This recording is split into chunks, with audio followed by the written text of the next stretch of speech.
तेरी वाणी जीवन की रोटी, नैनों की ज्योति अंधेरा मिटाती।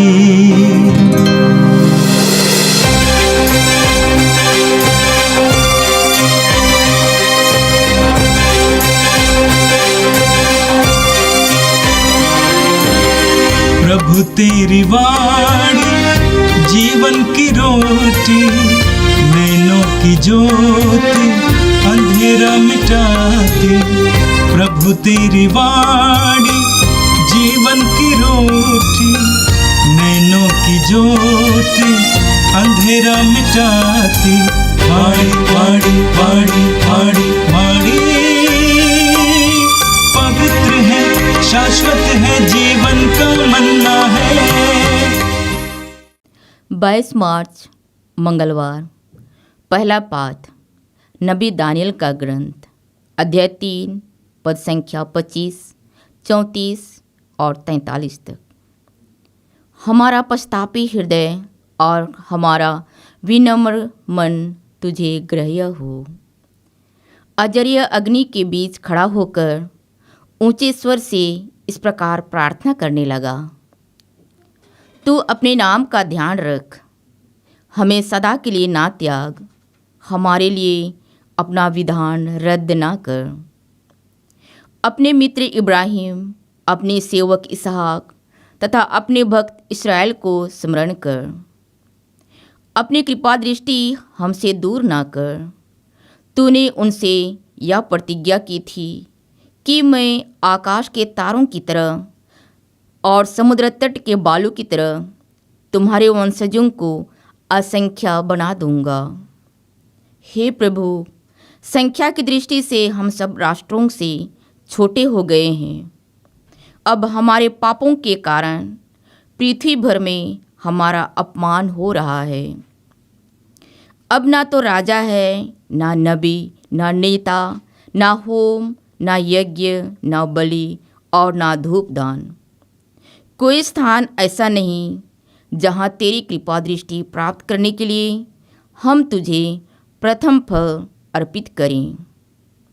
हमारा पश्चातापी हृदय और हमारा विनम्र मन मेढ़ों तथा साढ़ों और हजारे पुष्ट भेड़ों की बलि जैसे तुझे ग्राह्य हो। आज तेरे लिए यही हमारा बलिदान हो। ऐसा कर कि हम पूर्ण रूप से तेरे मार्ग पर चलें, क्योंकि तुझ पर भरोसा रखने वाले कभी निराश नहीं होते। अब हम यह दृढ़ संकल्प करते हैं कि हम तेरे मार्ग पर चलेंगे, तुझ पर श्रद्धा रखेंगे और तेरे दर्शनों के लिए तरसते रहेंगे। हमें निराश ना होने दे, बल्कि हम पर अपनी सहनशीलता तथा महती दया प्रदर्शित कर। हे प्रभु, अपने अपूर्व कार्यों द्वारा हमारी रक्षा कर और अपने नाम को महिमान्वित कर। यह प्रभु की वाणी है। संत मत्ती के अनुसार प्रभु यीशु का पवित्र सुसमाचार, अध्याय 18 पद संख्याएं 21 से लेकर 35 तक। पेतरुस ने पास आकर यीशु से कहा, प्रभु, यदि मेरा भाई मेरे विरुद्ध अपराध करता जाए तो मैं कितनी बार उसे क्षमा करूं? 7 बार तक? यीशु ने उत्तर दिया, मैं तुमसे नहीं कहता 7 बार तक, बल्कि 70 गुना 7 बार तक। यही कारण है कि स्वर्ग का राज उस राजा के सदृश है जो अपने सेवकों से लेखा लेना चाहता था।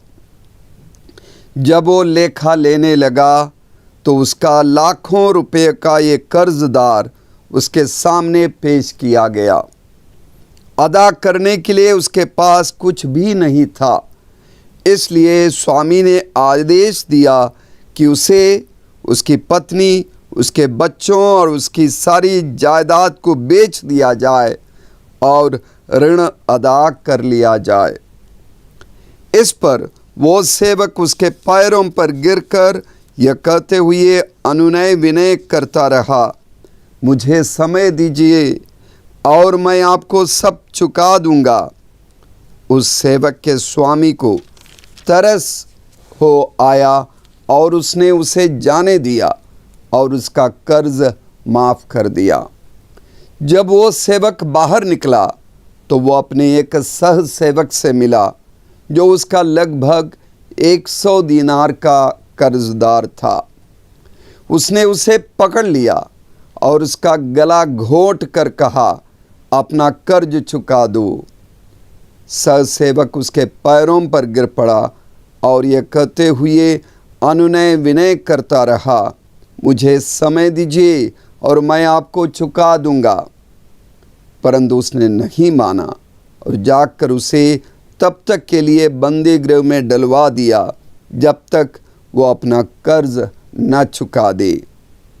ये सब देखकर उसके दूसरे सहसेवक बहुत दुखी हो गए और उन्होंने स्वामी के पास जाकर सारी बातें बता दी। तब स्वामी ने उस सेवक को बुलाकर कहा, दुष्ट सेवक, तुम्हारी अनुनय विनय पर मैंने तुम्हारा वो सारा कर्ज माफ़ कर दिया था। जिस प्रकार मैंने तुम पर दया की थी, क्या उसी प्रकार तुम्हें भी अपने सह सेवक पर दया नहीं करने चाहिए थी? और स्वामी ने क्रुद्ध होकर उसे तब तक के लिए जल्लादों के हवाले कर दिया जब तक वो कौड़ी कौड़ी ना चुका दे। यदि तुम्हें हर एक अपने भाई को पूरे हृदय से क्षमा नहीं करेगा तो मेरा स्वर्गिक पिता भी तुम्हारे साथ ऐसा ही करेगा। यह प्रभु का पवित्र सुसमाचार है। क्रिस्त प्रभु की जय। यीशु में मेरे प्रिय भाइयों बहनों, आज के पहले पाठ में जो दानियल के ग्रंथ से लिया गया था, हम सुनते हैं कि राजा नबूकदनेस्सर यहूदियों के धार्मिक विश्वास पर हमला करता है और अपने से एक झूठे देवता की मूर्ति बनाकर ये आज्ञा जारी करता है कि सारे यहूदी, सारे इस्राएली इस देवता की पूजा करे, उसे बलिदान चढ़ाए, उसकी आराधना करे। दानियल और उसके साथी अजरिया, शद्रक, मेशक, अबेदनगो, ये तीनों प्रभु के बड़े भक्त थे। उन्होंने राजा की आज्ञा का पालन नहीं किया, उसका उल्लंघन किया, क्योंकि ये उनके विश्वास के खिलाफ थी। तो इसीलिए उनको आग की भट्टी में वे डाले गए और उस भट्टी में जलते हुए उन भट्टी के आग के लपटों के बीच में खड़े होकर अजरिया प्रार्थना करता है। अजरिया की प्रार्थना हमारे लिए बहुत बड़ा नमूना है। अजरिया अपने लिए नहीं प्रार्थना करता है, अजरिया अपने साथियों के लिए नहीं प्रार्थना करता है। अजरिया ये नहीं प्रार्थना करता है कि आसमान से बारिश आवे और आग की लपटें थम जाएं, आग बुझ जाएं, नहीं। अजरिया पानी के लिए नहीं, राजा नबूकदनेस्सर को दंड देने के लिए प्रार्थना नहीं करता है। अजरिया प्रार्थना करता है अपने देश इस्राएल के लिए, इस्राएली लोगों के लिए प्रार्थना करता है। वो इस्राएल के लोगों को, उनके पापों को याद करता है। वो ईश्वर से क्षमा मांगता है, गलती को स्वीकार करता है। वो ईश्वर की करुणा को याद करता है।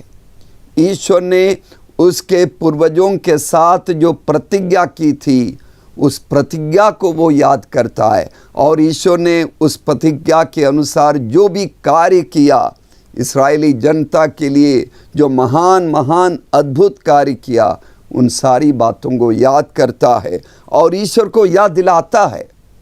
और वो प्रार्थना करता है कि ईश्वर उसी तरह फिर से इस्राएली लोगों पर करुणा बरसाए। अजरिया, दानियल और उनके साथियों को नबूकदनेस्सर राजा ने ये आदेश दिया था कि वे उस झूठे देवता को बलिदान चढ़ाए, लेकिन उसके बदले में अजरिया प्रार्थना करता ईश्वर से, हमारा पश्चातापी हृदय और हमारा विनम्र मन मेढ़ों, साढ़ों और हजारों पुष्ट भेड़ों की बलि जैसे तुझे ग्राह्य हो। हमारे मन की, हमारे पश्चातापी हृदय और हमारा विनम्र मन को वो चढ़ाता है, और आज तेरे लिए यही हमारा बलिदान हो। ऐसा कर कि हम पूर्ण रूप से तेरे मार्ग पर चले, क्योंकि तुझ पर भरोसा रखने वाले कभी निराश नहीं होते। अजरिया प्रार्थना के माध्यम से एक संकल्प ले रहा है, प्रभु के मार्ग पर चलने का संकल्प, और शुद्ध मन, शुद्ध हृदय और निर्मल हृदय रखने का, अच्छी सोच रखने का संकल्प लेता है। आगे प्रार्थना करता है, अब हम ये दृढ़ संकल्प करते हैं कि हम तेरे मार्ग पर चलेंगे, तुझ पर श्रद्धा रखेंगे और तेरे दर्शनों की कामना करते रहेंगे। मेरे प्रिय भाइयों बहनों, अजरिया की यह प्रार्थना दानियल, शद्रक, मेशक और अबदनेगो के साथ उन लोगों ने मिलकर जो प्रार्थना की, यह हमारे लिए बहुत अच्छा नमूना है कि हम ईश्वर के सम्मुख हमारी प्रार्थना इस तरह की प्रार्थना हो। केवल निवेदन नहीं, ईश्वर से कुछ चीज़ें हासिल करने की या मांग करने की बात ना हो, लेकिन ईश्वर के मार्ग पर चलने, शुद्ध मन, निर्मल हृदय के और विनम्रता के व्यक्ति बनने का संकल्प हो। प्रिय भाइयों बहनों, हम कुछ देर आज के सुसमाचार पर मनन चिंतन करें। न्यूयॉर्क मैगजीन करके एक पत्रिका है, 9 मार्च 2015 को एक लेख उसमें छपा था। एक जानवरों के बीच किए गए एक अनुसंधान का रिपोर्ट था वो लेख। जानवरों में क्षमा करने की प्रवृत्ति पर एक अनुसंधान किया गया और पाया गया कि जो चिंपैंजी या गोरिल्ला है, यानी वन मानुस, उनके अंदर, उनके बीच में भी आपसी झगड़े होते हैं, लेकिन झगड़े के बाद वे आपस में आलिंगन करते हैं, उनके बीच में मेल मिलाप होता है, झगड़े मिट जाते हैं और वे शांति के साथ, प्रेम के साथ आगे का जीवन बसर करते हैं। बकरे, लकड़बग्गे, ये सब भी इसी तरह का व्यवहार करते हैं। बस एक अपवाद था, घरेलू बिल्ली। घर में जो पालतू बिल्ली है वे नाराज होते हैं, झगड़ा करते हैं और वो नाराज़गी को बरकरार रखते हैं काफ़ी समय तक। जब हम मनुष्य के बारे में सोचते हैं, हम देखते हैं कुछ मनुष्य हैं जो कि आसानी से एक दूसरे को क्षमा देते हैं। कुछ ऐसे हैं जिन्हें क्षमा करना बिल्कुल असंभव है। वो जीवन भर अपने अंदर अपने दिल को कड़ा करते हैं और पत्थर की तरह उनका दिल बन जाता है और प्रतिशोध की भावना, बदले की भावना अपने अंदर रखते हैं। आज हमने सुना कि पेतरुस प्रभु से सवाल उठाते हैं कि हम कितने बार क्षमा करें। तो उस सवाल के जवाब में पेतरुस स्वयं कहते हैं 7 बार तक क्षमा करना काफ़ी है। पुराने नियम में एक जगह लिखा है कि 3 बार तक क्षमा करना। पेतरुस उदारता से उसे दुगना कर देते हैं और अपनी तरफ से एक और जोड़ देते हैं और उसे एक पूर्ण संख्या बनाते हैं। प्रभु यीशु कहते हैं, मैं तुमसे कहता हूँ 7 बार तक नहीं बल्कि 70 गुना 7 बार तक क्षमा करो। हमारे पास मान लीजिए 5 रोटियां हैं और हम ज़रूरतमंदों को वो रोटियां देते हैं, तो जब तक रोटियां हैं तब तक हम दे सकते हैं। जब रोटियां ख़त्म हो जाती है हम दे नहीं पाते हैं। स्टॉक की सप्लाई जब रहती है तब डिस्ट्रीब्यूशन होता है, जब तक माल है तब तक वितरण होता है, उसके बाद नहीं हो सकता है। लेकिन क्षमा के मामले में ये गिनती नहीं है, क्षमा दिल से आता है, वो असीमित होनी चाहिए। क्षमा दिल की गहराई से आती है। हम अक्सर अपने जीवन में गणित के आधार पर बहुत कुछ करते हैं। हमारी आदत है कि हम अपने बैंक बैलेंस को चेक करते हैं, हमें पता है कि कितना पैसा बैंक में बाकी है। उसी तरह मानवीय रिश्तों में भी हम गिनती करते हैं, कितनी बार फलाने ने हमारे साथ अच्छा कार्य किया, कितनी बार अमुक ने हमारी मदद की, कितनी बार फलाने ने हमें चोट पहुंचाया, कितने बार अमुक व्यक्ति ने अपने मुंह से बुरी बातें हमारे खिलाफ कह दी। इस तरह की गिनती, इस तरह की गणना में हम लगे रहते हैं। हमारे रिश्ते भी इस तरह की गिनती या गणित के मकड़ जाल में फंस जाते हैं, और ऐसे में क्षमा भी गिनती का मामला बन जाती है। पेतरुस के सवाल का जवाब यीशु यही देते हैं कि 7 बार नहीं 70 गुना 7 बार तक। और यीशु ये संदेश दे रहे हैं कि क्षमा के मामले में इस तरह की गिनती करना बंद करो। ईश्वर को देखो, उनकी उदारता, उनकी करुणा, उनकी दया, उनका प्रेम, उस पर मनन करो। और हमें से हर एक के अंदर एक अपराध बोध और पाप का बोझ है, जिसे ढोकर हम नाव में सवार है, लेकिन यीशु हमें किनारे ले चलते हैं। हमारे अंदर लज्जा और ग्लानि का बोझ पीठ में ढोकर हम मरुभूमि में सफ़र कर रहे हैं। यीशु मरु उद्यान में, हरे भरे मरुद्वीप में हमें ले चलते हैं। इसलिए यीशु हमें प्रार्थना सिखाते हैं, हे पिता हमारे, और उस प्रार्थना का भिन्न हिस्सा है, हमारे अपराध हमें क्षमा कर जैसे हम भी अपने अपराधियों को क्षमा करते हैं। हम वो फूल बन जाएं जिसे तोड़ने वाले हाथ को, उसे रौंदने वाले, उसे मलने वाले हाथ को वो फूल खुशबू दे देता है। हम हमारे खिलाफ काम करने वाले को हम क्रिस्तीय प्रेम की खुशबू दे। रोमियों के नाम पौलुस के पत्र के 13वें अध्याय के 14वें पद पर पौलुस कहते हैं, आप लोग प्रभु यीशु मसीह को धारण करें। प्रभु यीशु मसीह ने यही कार्य किया, मरते दम क्रूस पर से हमें क्षमा दी।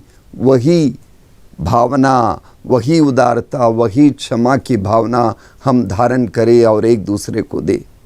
हमने देखा जानवरों की दुनिया में जानवर आपस में लड़ते हैं, लेकिन मेल मिलाप करते हैं, एक हो जाते हैं।